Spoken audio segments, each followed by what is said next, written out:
नमस्कार. गेल्या 5 ते 6 दिवसापासून पूर्ण पालघर जिल्ह्यामध्ये अतिवृष्टी होते. पूर परिस्थिती ही निर्माण झालेली आहे. स्पेशली वसई, विरार, नालासोपारा या भागामध्ये पाणी साचलेलं आहे. बऱ्याचशा भागामध्ये गेल्या 3 ते 4 दिवसापासून वीज खंडित केली गेलेली आहे. जोपर्यंत पाणी ओसरत नाही तोपर्यंत वीज पुरवठा हा चालू करू शकत नाही. काही ठिकाणी ट्रान्सफॉर्मर नादुरुस्तीची कंप्लेंट आलेल्या आहेत, परंतु माझे एक्झिक्युटिव्ह साहेबांशी बोलणं झालेलं आहे. ट्रान्सफॉर्मरची कमतरता नाही. जी एजन्सी काम करणारी आहे ती सुद्धा तयार आहे, परंतु जोपर्यंत पाणी कमी होत नाही तोपर्यंत वीज पुरवठा मात्र ही चालू करू शकता येणार नाही.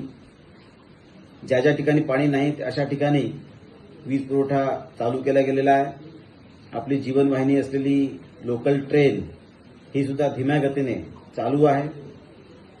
पाणी भरल्यानंतर काही ठिकाणी थांबावं लागतं, परंतु निश्चितच आम्ही वरिष्ठ अधिकाऱ्यांशी चर्चा करत आहोत.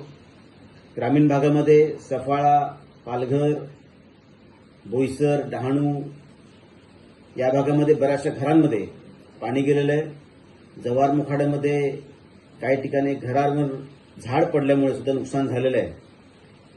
ज्या घरामध्ये पाणी गेल्यानंतर नुकसान झालेलं आहे त्याची पाहणी आणि पंचनामा सुरू करण्यात आलेला आहे. त्या सगळ्या ठिकाणी फूड पॅकेट्स मिळतील, वॉटर बॉटल्स मिळतील याची सुद्धा दखल प्रशासन घेते. काही ठिकाणी सामाजिक संस्था सुद्धा काम करत आहेत. ज्या ज्या ठिकाणी पाण्याद्वारे काही रोग उद्भवू शकतात अशा ठिकाणी आरोग्य यंत्रणा सुद्धा सज्ज आहे. महानगरपालिकेमध्ये सुद्धा आरोग्य यंत्रणा सज्ज राहण्याचे आदेश हे दिले गेलेले आहेत. कालच माननीय मंत्री गिरीजी महाजन साहेब जे आपत्ती व्यवस्थापन मंत्री आहेत ते येऊन गेले. पूर्ण जिल्ह्याचा त्यासोबतच वसई विरार महानगरपालिकेचा आढावा त्यांनी घेतला. जी मदत चालू आहे, बचाव कार्य सुरू आहे त्याचा आढावा घेतला. झांझरोळी या धरणाच्या इथे सुद्धा जाऊन आले. तिथे मदतीचं काम केले गेलेलं आहे. काही तात्पुरत्या स्वरूपात पुनर्वसन सुद्धा केले गेलेलं आहे. त्या ठिकाणी झांझरोळी धरणाचं काम सुद्धा चांगल्या योग्यरित्या चालू असल्याचं त्यांनी खात्री केली गेलेली आहे. या सर्व गोष्टी ज्या आहेत माननीय मुख्यमंत्री देवेंद्रजी फडणवीस हे अतिशय बारकाईने या सर्व गोष्टींवर लक्ष ठेवून आहेत. योग्य त्या सूचना जिल्हा प्रशासनाला त्यांनी दिलेल्या आहेत. आम्ही सुद्धा माननीय मुख्यमंत्री, पालकमंत्री गणेशजी नाईक साहेब यांच्याशी संपर्क साधून आहोत आणि ज्या ज्या काही गोष्टी उद्भवत आहेत त्यासाठी लागलीच उपाययोजना ह्या केल्या जात आहेत. जिल्हा प्रशासन अतिशय सज्ज आहे.